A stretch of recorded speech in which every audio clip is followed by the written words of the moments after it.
One, two. We are live. Thank you to everybody that's tapped in. Today is Sunday, September 25th, and you are listening to the He Nuh Show on WINN Media 98.9, live streaming on Facebook, on YouTube, and on our socials. And as usual, we try to bring you an amazing lineup, some amazing guests. And this week, today, we have in studios with us an amazing female, a young person, somebody that is very, very active, doing a lot. We have Patrice Harris. She is the communications manager at Skelec and involved in a whole host of other endeavors, both publicly and privately. I'll let her list some of the things that she's into. So, Patrice, how are you, ma'am? How have you been? All right, good evening to all of those who are listening in Radioland and on social media. It is a pleasure to be here to join these young men as they host this program here, He Nuh. As was mentioned before, my name is Patrice Harris, and I do a lot of things. Professionally, I am the corporate communications manager at Skelec in a more private capacity as it relates to community engagement. I am the former president of the St. Kitts National Youth Parliament Association. I would have been a part of that organization since I was about 14, and I just started making my exit this year because I feel it was important to have that transition for those who are younger than me and who are in high school and who want to lead. I also have my own business that is I lead consultancy where I manage entertainment brands, which include the Ruckus HE Empire. I also, under that brand, assist with public speaking training and interview techniques for job hunters, for persons who are interested in improving their public speaking and communication skills, and for young ladies who enter pageants. Outside of that, my volunteer initiatives include the Village Superstars Football Club. I am the PRO there, and for the SKN Athletics track and field, that is, formerly SKN AAA, I am the PRO there. I tried it. There were things that I took off of my plate, so this is where my plate stands right now. So you took things off. So right now the plate is light, is what you're saying? It's lighter. Maybe not light, but lighter. Boy, how many hours did you get to sleep? Oh, I sleep very well. As long as there isn't any emergency anywhere, I try to map out my time where I can be a creative because I do scripts and writing and so forth. So map out my time where I can be a creative, and my 8 to 4 is where I am in that professional space. Okay. So, I mean, as a young person, and as we are young persons ourselves, and we're trying to reshape some of the narratives, some of the dominant narratives. And one of the things that we've spoken about just a little bit earlier is creating a space for youth to get involved, to obtain or attain leadership positions, and to make that transition from point A to point B. What do you feel, in your experience, are some of the barriers to that transition? The transition from where to where? I missed that part. So entry level, you get into a space, be it a corporate space, and you've performed well as a young person. But obviously we know in any corporate hierarchy, they are the incumbents, the ones that are at the top. The ones that the company was left in the will for. and they want to remain at the top. But as young persons, sometimes it's difficult for us to transition from, let's say, a line staff to supervisor to a management role or even senior management positions, because there are those persons who refuse to share the knowledge. A lot of times there's information that's kept close to the chest. That they're hoarding. Yeah. Well, for me, in my most recent professional experience, I entered that space at a management level. So I didn't have to do the entire come up. But there are different professional spaces that I exist in where we tend to see a lot of resistance towards change. And most of the times when the young people enter into those spaces, it's always kind of like, well, we're accustomed to doing it this way, so why do you want to do it this way? Or who you think you are? And then if you are a woman entering into that space, it is extremely more challenging. Really? You think so? Yes, it is, because you are subject to a lot of extremely inappropriate comments that in our space are always felt as a man, you know, just a joke. I saying there was one time one of my colleagues, I had to say to him, like, you know, that's really uncool what you were saying, because he was speaking loudly. There was an audience, and oftentimes being a young female in those spaces, it is extremely difficult, because you always start hearing about who you're sleeping with. Right. And whoever is catcalling at you and so forth. And that is something that makes it difficult, because you have to resist that and still be able to maintain yourself in a professional manner so that you can sort of continue to get to the top. But in terms of persons who might be in entry level, who are on the line and want to see themselves up, essentially improving upon your qualifications is always a good route to go in terms of your own professional development, because the qualifications are only the academic development, but there are still certain tidbits that you need to be able to master in order to get up to the top. One of those tidbits that I would like to share that I personally had to do was to go out and find a mentor, like literally knock on somebody, just kind of identify this person, like, oh yeah, you're a manager of this company, I want to be like you, so I want you to mentor me. And you find all of the back doors, like, who's the secretary or who's there, and it's kind of like, hey, can you put me onto this person? And that worked well for me. Now, obviously, you're going to have, you can exist where you have different mentors, and that is something that I have as well. I have several mentors, but that has helped me to be extremely grounded in a space that is not often very welcoming to young people and to young female. I see how you're watching me kind of funny. That's interesting, because it sounds almost like, well, not almost, it sounds like a patriarchal system.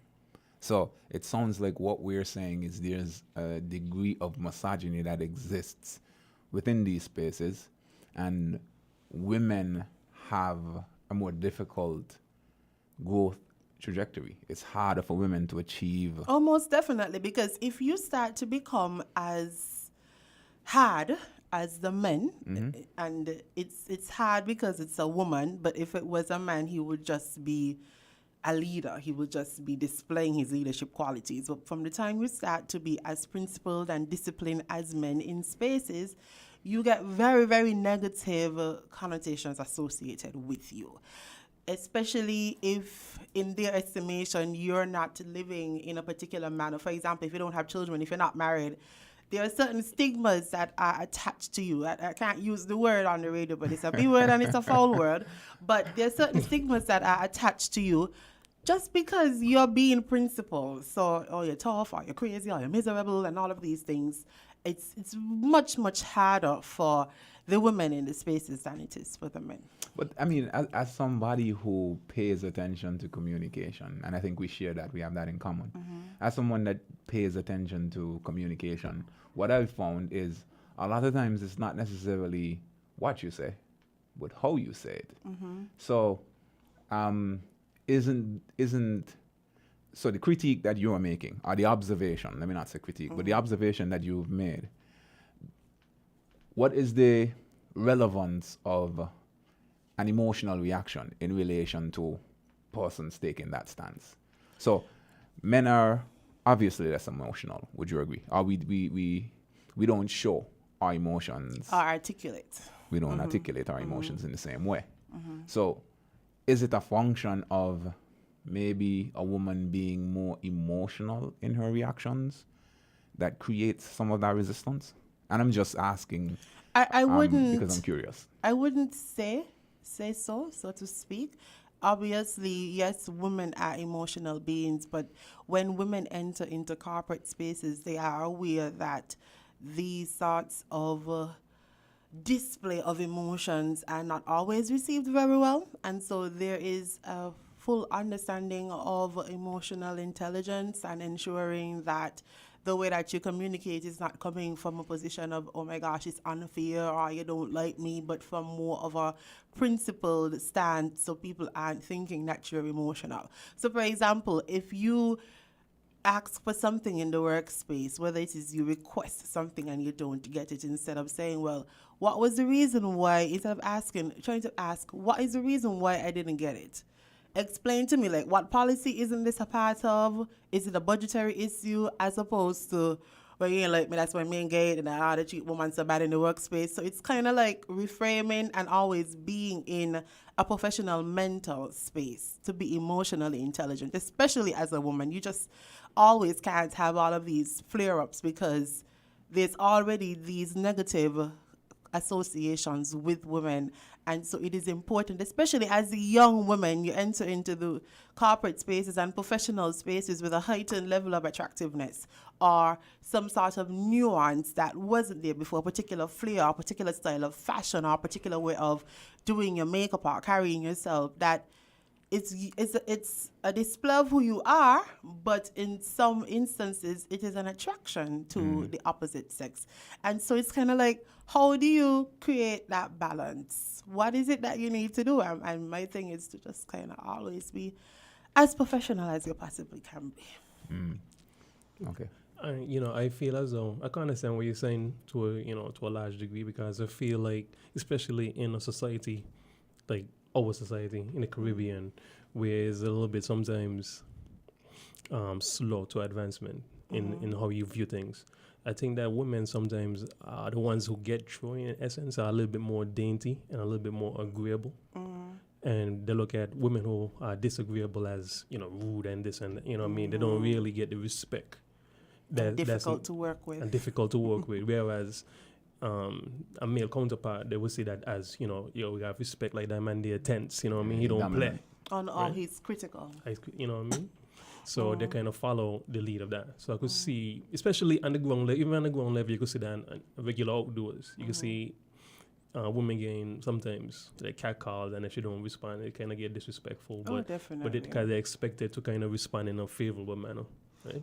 And I personally believe that is the reason why Caribbean women have that particular level of aggression to them, because you have existed in a space where you're always kind of like the meat. You're always being preyed upon. It's always kind of like, oh, I want you, telling you all of these really, really messy and nasty things about yourself, and you have to develop that level of aggression. Like, just leave me alone. Just always be fighting these persons off from the catcalls, which sometimes make Caribbean women, extremely aggressive. And when they get into the corporate space, they have to turn that aggression into assertiveness to sort of soften it a bit so that they're able to, because it's a different world. It's not the catcall more or less, but it's a different world where it can be a predator and prey situation as well. Yeah, it's very nuanced.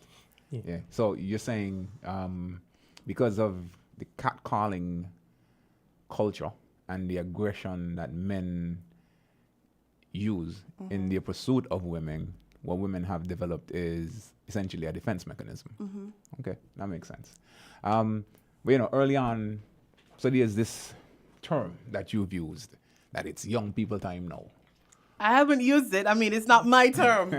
I'm just repeating it based on what I've heard people say. Okay, so when you hear that, what does that mean to you?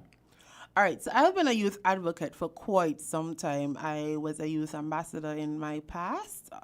I would have traveled all over. I've been a part of SCNAPA for several years, as I would have mentioned.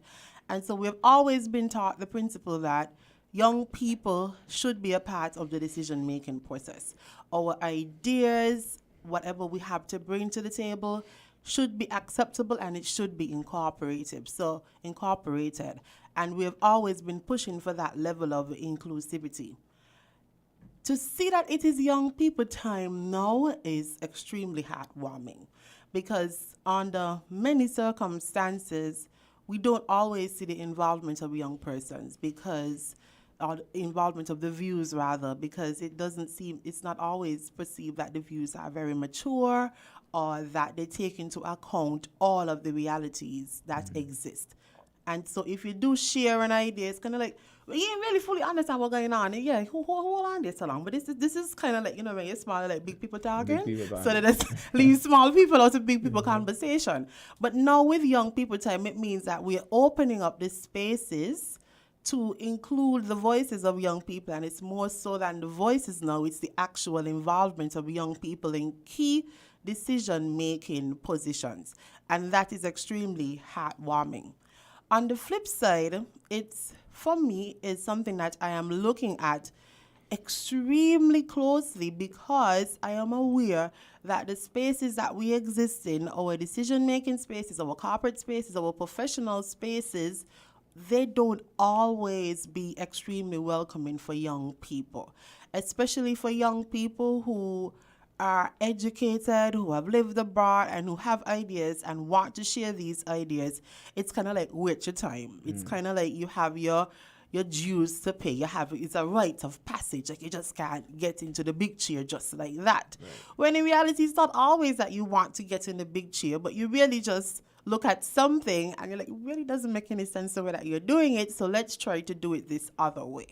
And so my hope is that these spaces with persons who are from different generations will be extremely inclusive. For example, young persons might have different values, especially the millennial generation, from the generation before them.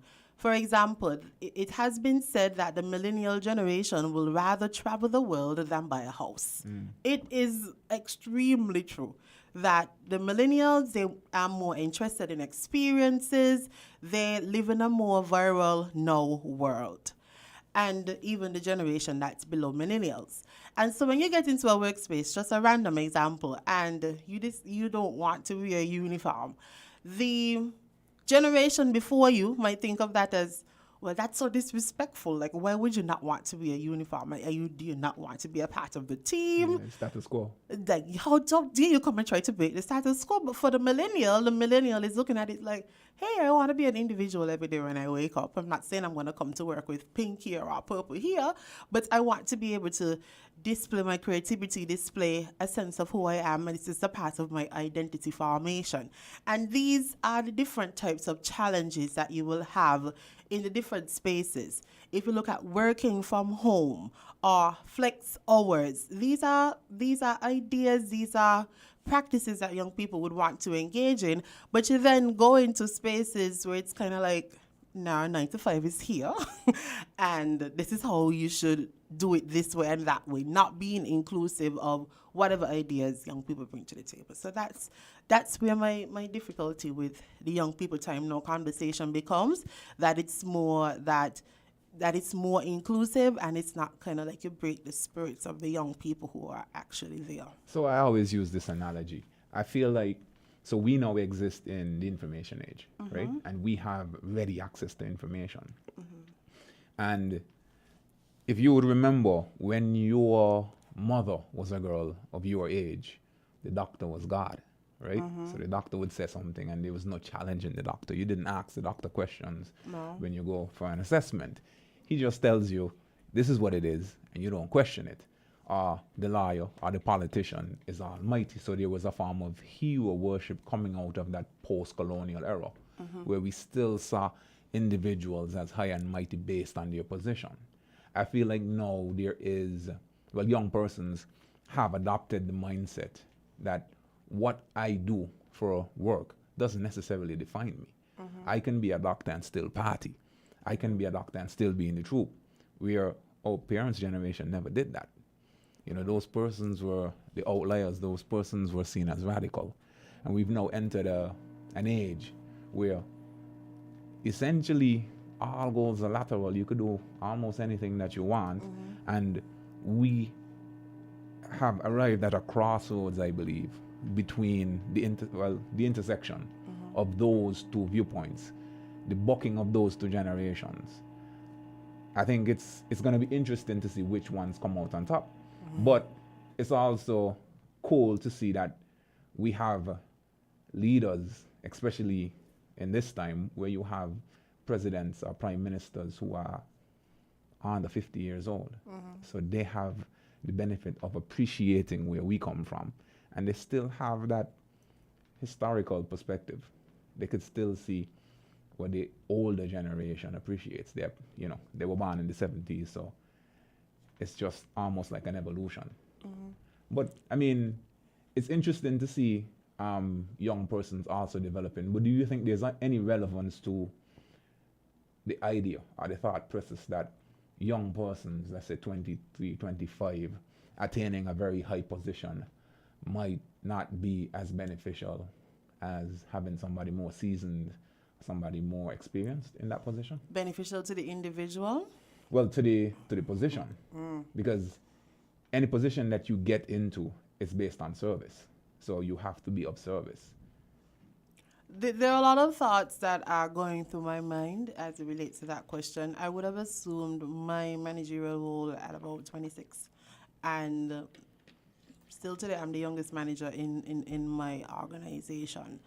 And I can say to you that leadership and management, as much as you acquire a lot of the skills before you get there, it's kind of like that first day when you're driving, when the instructor isn't there with you. Yeah. You have a lot of navigating and, for lack of a better way of putting it, figuring it out.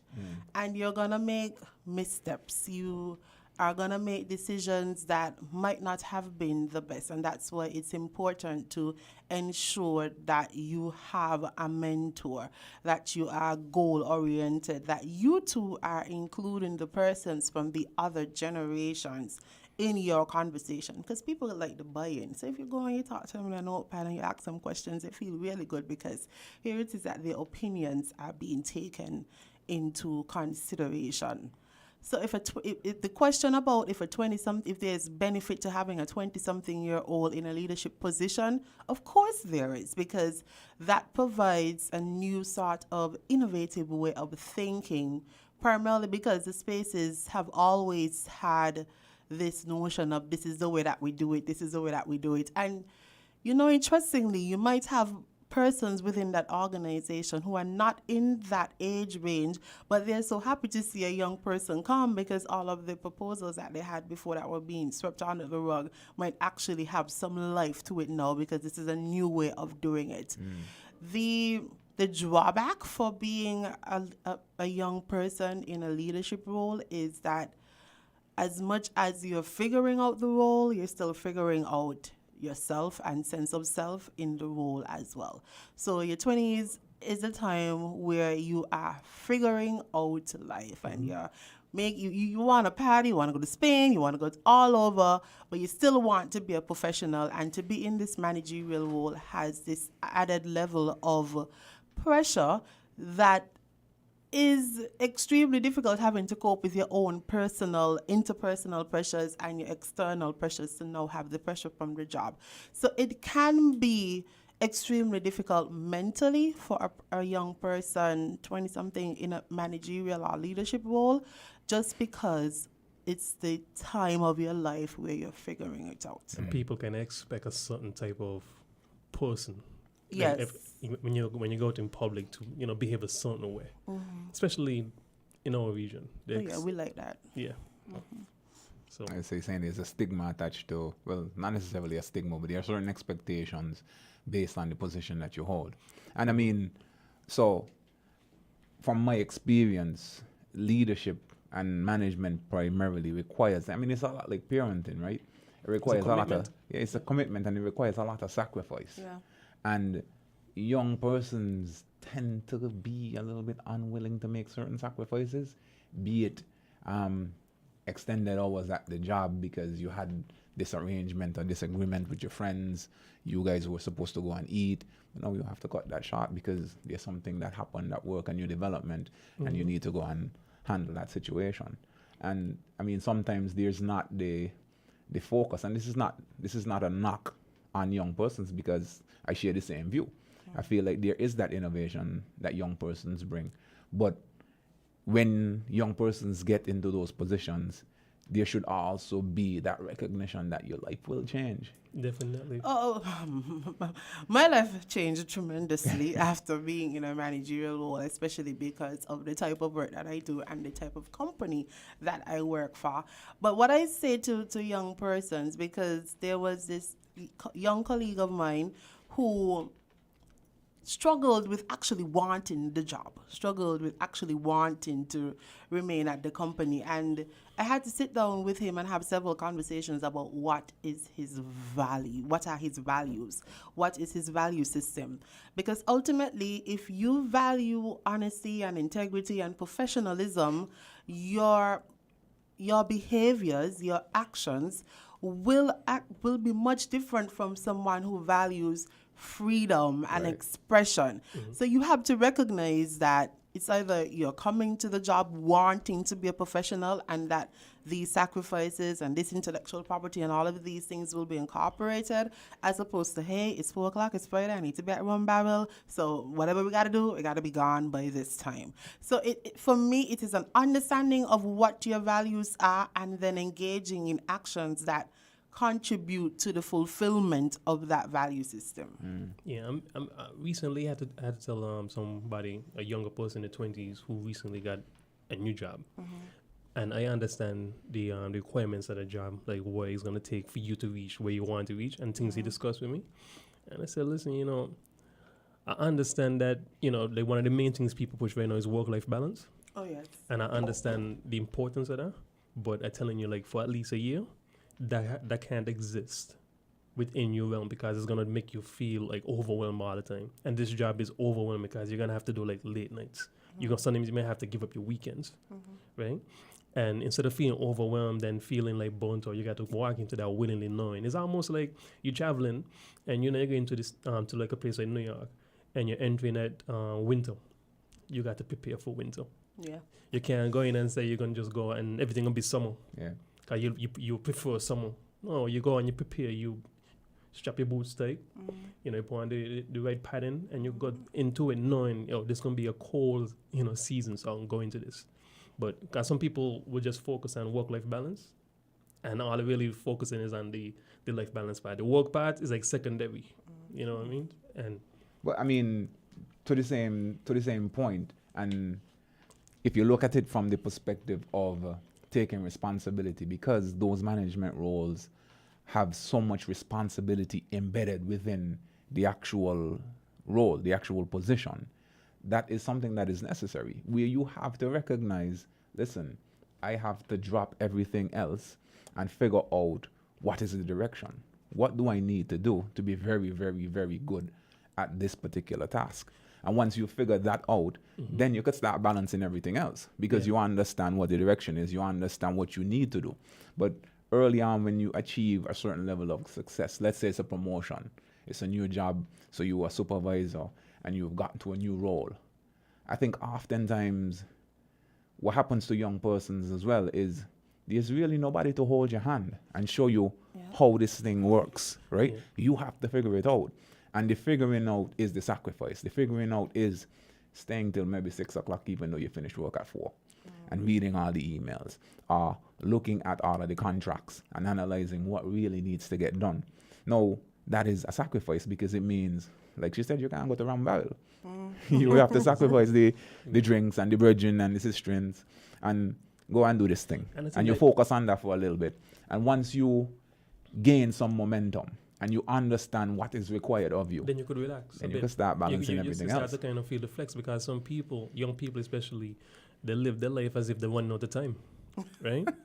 And it's like, when you hear somebody say like they're 22 and they just signed, you're like, you got so much years ahead of you, you don't even know, right? So, you got to sacrifice and put in the time, like something back an extra hour, because down here, everybody is, like, it's a famous thing, everybody, at 3:59, everybody said they're leaving. If they finish at work at 4, they're leaving, and the dot. See, I ain't accustomed to seeing that. You know what I mean? Like, you have to work far beyond. But I also think that is a contributing factor to the whole notion that some of the older persons may have, that young persons don't want to work. Because 3:59 and you're through the door, what are you really committed to? because it means then if it's 359 and you're to the door, it means you're doing the bare minimum. Yeah. Right? And you're not committed to this thing. And if you're seeking a promotion, you're leaving at 3:59 every day. But let's not conflate to suggest that it is the young persons alone in the workspaces who are behaving like this. I think one of the conversations that it's been on my mind for quite some time to make a post on Facebook about it is about our very toxic work cultures. Yep. And this is extremely challenging for large organizations, and why we see a lot of persons becoming extremely stagnant. Now, if I were to randomly do a poll of persons walking into town, and I'd be like, do you like your job? Nope. And I will get a no. Nope. I will get a no. And I recall being at a training and hearing the facilitator speak about the fact that there was this young man who just used to always be asleep at his job. He was just so horrible. He didn't take it on, went into another space and got Employee of the Month. Flourish, right? Yeah. Right, Employee of the Month. And we are not discussing seriously, we're not having a conversation about toxic work cultures. And creating a positive corporate culture. And creating positive corporate cultures. Toxic leadership too. And that's where it stems from. Mm-hmm. And there are organizations who are pivoting in some cases, who are looking at employee engagement and are hiring persons specifically to ensure that we have employees who are more engaged and who want to be a part of this organization. I know of two of them, and Skellig is one of them. And I honestly feel as though we really need to examine that, because the things that you'll hear employees say that really makes them not like their job are just like so fixable. Yeah. Right. Yeah. Right. But here's my observation, and I'm only able to observe at this level because of the position I hold within the corporate hierarchy, right? What I've seen is oftentimes the persons at the very, very top, so be it the CEO or the general managers, they don't necessarily know what's happening because they're no longer the ones, unless they're very engaged. Mm-hmm. They are no longer the ones that are shaping the corporate culture. It is the persons that might be involved in maybe managing the human resource, right, or the individual line managers. They are the ones that shape the culture. Because the middle managers definitely are the ones that shape the culture. And those things create a lot of problems because you have a lot of middle managers who, and this is just from my observation, a lot of persons who are in middle management, they don't necessarily understand that management is caring about persons. You have to care about the persons that are within your charge. A lot of them, they have tasks, so they're taskmasters, and they're very forceful in the way that they try to get persons to do what they need to do. Right? So it's not very collaborative. And you have that level of disgruntlement that persons have internally, being line staff, but they can't demonstrate it. I can't say to Patrice may like, oh, you talked to me this morning, right? Because Patrice is my boss, and Patrice can write me up right away. So because there is no ability for me to really ventilate how I feel, I start internalizing. It compounds and it creates resentments. And then you have the high turnover rate, or persons who just hate their jobs for whatever reason. And like she said, it's very fixable, but if the line managers aren't the ones to fix it, who's going to fix it? And that is why it is important to have collaboration, as you would have mentioned, within the corporate space. It is also important to have persons from different divisions and formulate teams that are goal-oriented, because you might find that employee might become extremely excited about this new task that you're sharing. But as it exists now, where you have employees who sit down in front of you for performance appraisal and tell you point blank they don't care what score that they get, you're just in your mind like, what? Like, I'm trying to get the highest score possible, but you're telling me at this point in time you don't care what score that you get. And then what this trickles into is extremely, extremely poor mental health of our employees. And these are the conversations that we're not having. We're not having the conversations as to how toxic work cultures are having an extremely negative impact on the mental health of its employees, especially if there isn't a participatory style of communication where we are going bottom up as opposed to top down. You eventually have persons who describe their jobs like plantations, because that is exactly what they are. There isn't an avenue for, hey, let me hear what is it you think about this particular procedure. Or they have ideas and they're constantly sharing their ideas and nothing is being done about it. Of course, that's going to be frustrating. Of course, I'm no longer gonna want to work there. And we have this culture in St. Kitts, like it's typically very difficult to get fired in St. Kitts. Like you'll have to do like the worst of the worst to get fired. So people recognize that and they do the bare minimum, whatever it takes in order for them to remain employed. And that, for me, as we're thinking about advancement, as we're thinking about development, we have to start looking at the shifts that we need to make in the corporate space, in the work space. It's not even only corporate, because it does happen in the public space as well. But we have to look at those types of shifts. You know what's funny from my vantage point, like traveling to the States and working in the States and meeting other people of Caribbean descent in the States. It's like when they leave the homeland and they go to the States, they fall right into a different type of mindset when it comes to work, where they don't do the bare minimum, right? Because then they got consequences to doing the bare minimum, regardless if it's a youth or an elder. They change, even the way they approach managers and whatever. Like, yes, I have conversations, because one of the big things I realize down here sometimes is that everybody speak to each other as if like there's a boss. It's almost like no respect, is given, especially if they feel like they get disrespected. It's like, let's say you said something to an employee, they could approach you and say something to you, but it's how they say to you, because it's like, one saying offensive, but sometimes when we emotionally charge, we get offensive down here. Yes. And start saying things in such a kind of raw manner, like, I don't care no more. But no, you got to care. You have to, step to people with the right attitude, the right questions, because some people ask the wrong questions too. Or they said, the wrong timing and all that. I think that is primarily a part of our Kittitian culture. I think that Kittitians are exceptional at abusing. I think that there is this culture about, let me tell you something and tell you whatever is on my mind, and everybody around is egging you on. We see that on social media a lot of disrespect being belted out, and instead of persons being like, hey, that might not have been the most appropriate way to do it, like, yeah, tell her what you got to say. That's really very, very ingrained in our culture. Disrespect, and people encouraging disrespect to the highest level. But that's just a by the way. How important to you is like an HR department in the corporate setting?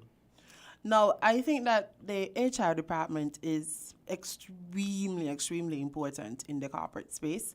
I think that we also need to start looking at how we describe and perceive this department. In other spaces, it's more about talent and acquisition, talent development. It's about how you viewing the employees as talent. And talent is something that you want to hold on to. So you want to create a space where your employees want to be. And if you want to get your company to the next level, you should be looking like, hey, there's this person who's working this place who is really good at this. Let's see how we can try to leverage this person over into the company in terms of poaching. I think for a very long time, our HR departments have looked a lot like personnel departments. So it's a lot about hiring and firing and timesheets and disciplining and vacations. But there is so much more to it. Because the HR department always feels like that's supposed to be where you bridge the gap between the old and the young. If there's a problem, you could bring in both parties, and that could bridge the gap. That person, that team in the HR, supposed to be so.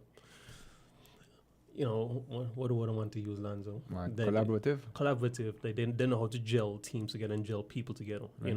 But it's actually a myth. I read an article about a few years ago where it stated, and recent few years, maybe it might have been last year, that the HR department at the end of the day will always favor the company more so than it favors the employee. Yeah. Well, I was just actually about to make that exact point, because that is the demonstration. That is what I've seen in all of my work experience.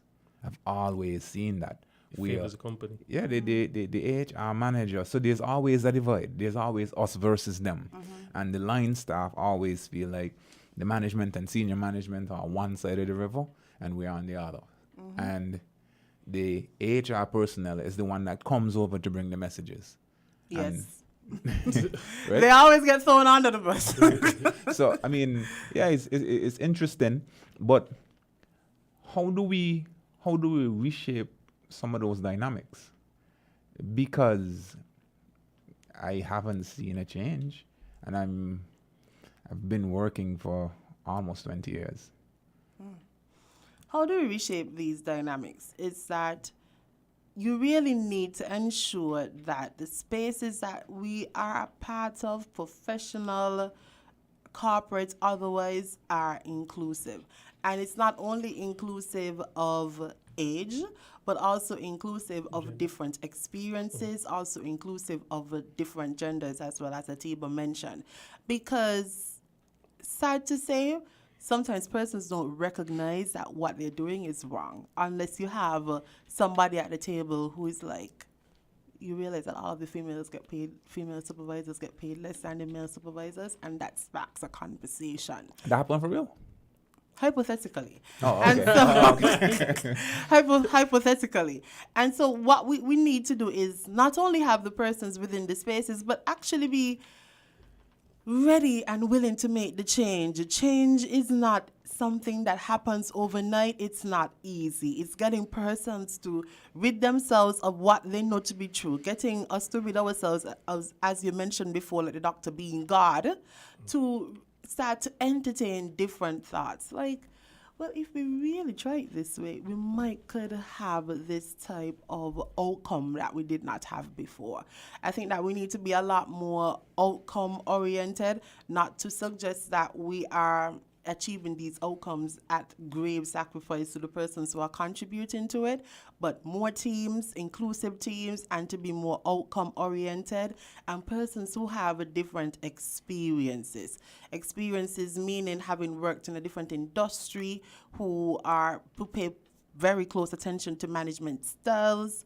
I think the movement of having staff engagement officers and sort of like counselors on the jobs are really going to start to help with our employees' health and well-being. And we need to actively have mentorship for our managers and actively have professional development and training for them so that they can top up on their skills and recognize the nuances that are within the more modern workspace that we have now. So the workspace that you started working in about 15 years ago is totally different than the one that you have now. Even the corporate policies have to start to revise because social media might not have been as prevalent then as it is now. And you have to start to think about, well, for your top managers, how they interact in the public space is one thing, but there's also a very well virtual public space that you have to manage the behavior and engagement in as well. So it's real actual work that has to be done, and we don't live in a space where people like to do real work. It's just kind of like, do what you gotta do and get it over with. But there's real actual work that has to be done to create better spaces that young people feel more comfortable in and can work towards the accomplishment of success. Well, I mean, and I fully agree with all of the sentiments that you've shared. One of the things, though, that I've identified, and there's a colloquialism that fits this narrative perfectly. They say a fish stinks from the head, right? What I've seen is you have a lot of persons, a lot of managers who they are in a management position, but they are only managers based on title. People don't voluntarily follow them. I follow you because if I don't, you're going to write me up. So what I've seen is you have a lot of persons who achieve a management position and they feel that management position means that they are infallible. It means that every decision that they make is the right decision. So they don't take into account or into consideration any of the opposing views of the persons that work below them, right? They don't want to hear anything from any of the staff.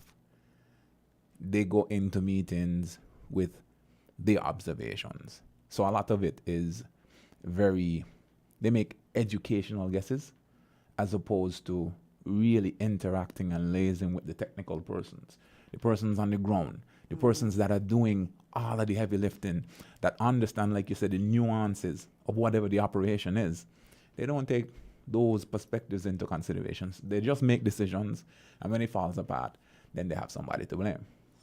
So they have to point on, oh, it was ATIBA's fault, right? So I feel like that is one of the first things that we need to change.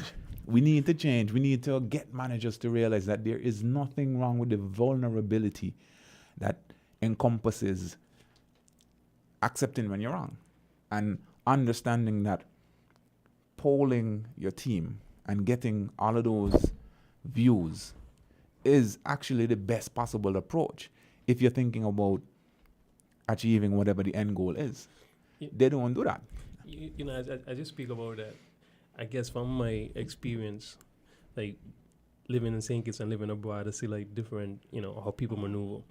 And in St. Kitts, you could definitely tell, for me personally, when somebody hits like a managerial position, because the posture starts to change, like things start to, you could see it.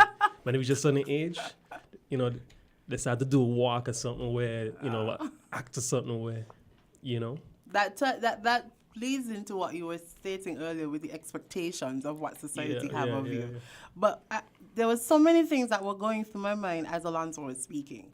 I recall a manager saying to me, and I said to this manager, hey, why are we not addressing certain things? Like, I really feel like we can do better. And the manager's like, well, we can't respond to every tantrum that person's through. And I'm like, okay. I just, I chose my battles wisely. I left that battle alone. But one of the things that I think we don't tend to realize that to be a manager is oftentimes extremely difficult because you are exposed to a lot of external and internal pressures that your employees are not aware of. There might be decisions that are really above you that you're really trying your best to soften the blow. You are the pillow between the employees and whoever might be your external stakeholder, and you have to be the one to cushion the blow. And you can't always be vocal and be like, hey, they really want on your way in a butt. And so you have to, it's very difficult being a manager for that reason. And a lot of times, just as with any person in a managerial or leadership position, when it goes wrong, it's really you who is on the line. You are the individual who is on the line. One of the other things that I wanted to respond to, as you mentioned about persons not voluntarily following their managers, is that, remember, management is about following the policies, ensuring that we accomplish particular goals. These are the more rigid components. But managers must also be leaders as well. Leaders are the ones who are influential. Leaders are the ones who have that particular level of empathy, who are emotionally intelligent, who can get an employee to move from point A to point B through the use of their soft skills. So this is the person who is able to identify strengths, put this employee on to another task because this is what suits them more. But the manager is rigid. This is what the job description says, and this is what we have to follow. And so managers have to strike that balance. Okay, you came late because you have a child that you have to take to school, etc., etc. Perhaps we can see how we can shift your start time to about 8:20, but you might have to give me a piece of your lunch or a piece of the end of the day, because these are different nuances. But the manager will be like, no, you start at 8 and you end at 4. So as the managers have to start to assume more leadership positions in order to be able to have a better rapport with their staff and to able to have their staff to accomplish greater goals. I would say they need to develop more leadership skills, because a lot of people who in manager positions, all across the world, a lot of them are not leaders. They just get a position based on, like a system. The positional leaders. Yeah, so they need to develop, and that's part of I would say the corporation or the business info. They should create these on like workshops and things you're mentioning to develop leadership skills so they can understand that, this is your job description, but it kind of goes beyond that as a manager, Definitely. So that's the shift that we also need to look at. Well, what I've seen too is a lot of it comes down to personality, because I see some persons, and what I've found in management is compartmentalization is a big part of being a manager. It's a coping mechanism. Yeah, you have to learn how to compartmentalize, especially if you have certain dominant character traits. So you have persons who are confrontational by nature, right? And you might achieve a management position. That confrontational nature doesn't necessarily gel well with the level of responsibility that comes with leading people. Because when you're a leader, if you have a team that's, let's say, 15 persons on your team, right? Those are 15 different personalities that you have to manage. I suppose there are 14 confrontational persons between them. So, I mean, we have to learn to compartmentalize. But I mean, it's a very difficult and nuanced thing to navigate. I appreciate that. So may I ask you a question? I want to change, gears just a little bit. Should we talk about managing? And let's talk about managing feelings. I don't know. Like, Atiba rolling his eyes at me like, let me ask you a question. Yeah, I want to ask you a question. Okay, Atiba, let's hear this question. Should we talk about managing feelings, right? We talking about managing feelings? Yeah, no, we're talking about managing feelings. No. Oh, no, okay. Yes. Because I want to ask you this question because you're a very pragmatic person. So, and you're practical. I want to ask you this. Okay. If you're dating someone who is, let's say, at a higher tax bracket than you are, right? Okay. So they make more money. They make more money. And, they propose and you go to the wedding arrangements, right? But then they ask for a prenup. How would you feel? And how would you manage those feelings? That's a crazy Wow. segue. Yeah, like, how would I feel if someone who I am dating who earns more than I do asks for a prenup? Wow. I think at the end of the day, I want to be the one to end up to make more money, so the prenup will be perfectly fine, because if I really don't have to rely on whatever you would have acquired or we would have acquired, I think at the end of the day, it's like when they say like don't want to. Oh gosh, the saying is not coming to me. It's kind of like don't want to date the boss, like try to be the boss. Yes, that's more along. You see, that's my lines of thinking. That's the reason why I asked the question, because as things modernize, and some women now are becoming the breadwinners. At one point, women sometimes used to feel a little disrespected if they get asked for like a prenup. But as things get modernized, I think that you might see a lot of women now asking for a prenup, especially if they are the ones who are, quote unquote, making the most money, even the celebrity in the relationship. But the prenup conversation should not come after an engagement. The prenup conversation should be a part of, if you're at this point in your relationship where you see that there is some longevity to it, there is some long-term component to it, there's certain conversations that you need to start having with your partner, because as much as your partner might be making more than you, he or she might have really bad money habits. They might have a lot of debt. They might have a family who, as they're the most successful person, like every time something to somebody, they're calling you for money. So that puts a strain on the entire finances of the potential marriage. These are conversations that need to happen before, so that even after the ring gets on my fingers and not like, oh my God, do I want to go further with this? Because I know where we are as it relates to prenups and ownership and so forth. How you feel, bro, if you're dating someone who's making much more than you, and she asks you for a prenup? And she asks me for a prenup? Yeah. I mean, I think I'm in this same headspace, right? So I have abundance mindset. I feel like I could achieve whatever you have, I could achieve it as well. So there's no real attachment to, because I think the prenup is really to protect the tangibles, right? So be it the money or the house or whatever those tangible assets are. That's what the prenup is designed to protect you from, okay, if the relationship goes south.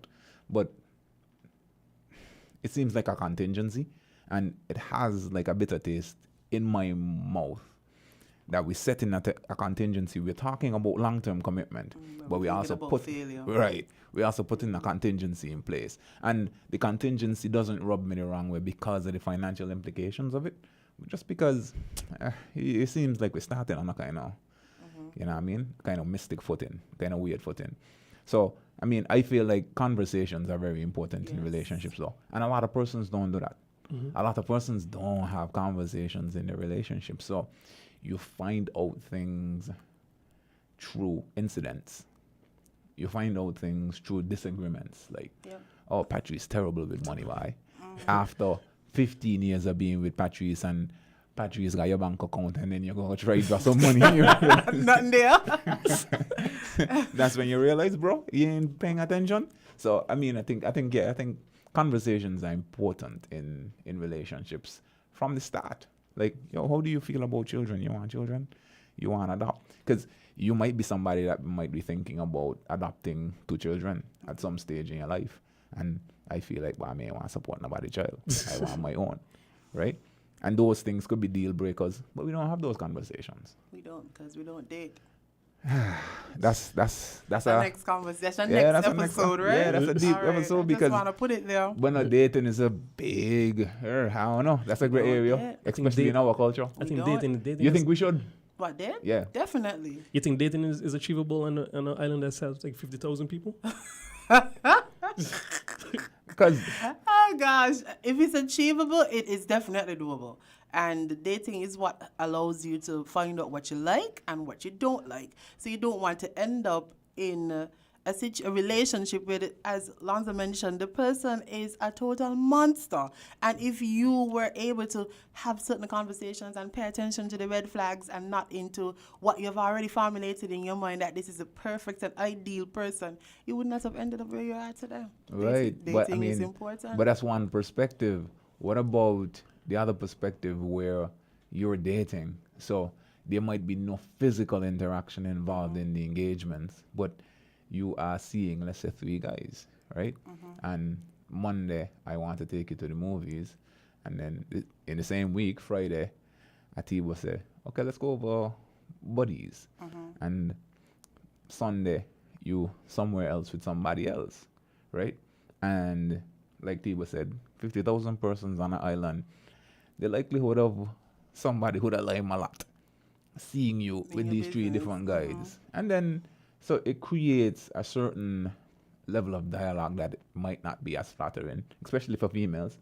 For a man to do it is, I wouldn't say it's okay, but everybody can just be like, oh, but he got a lot of man. But once the 2 partners or the 2 persons or participants rather are understanding that dating is non-committal, you're really just trying to get to know the other individual. Like, a lot of times you allow the views of others to penetrate into your relationships, and that is where you end up with a lot of difficulties because so-and-so said this, you so-and-so here, and this was not the case. So it's more about what is the understanding and the connection of the 2 partners, and you go from there. You're going to have to, as the Premier of NEBA says, ignore the noise. Right, but you can't necessarily ignore the noise though, because, okay, I might be the one that's serious about But you also don't have to date 3 people at the same time. You're aware of that, right? You could just be... No, yeah.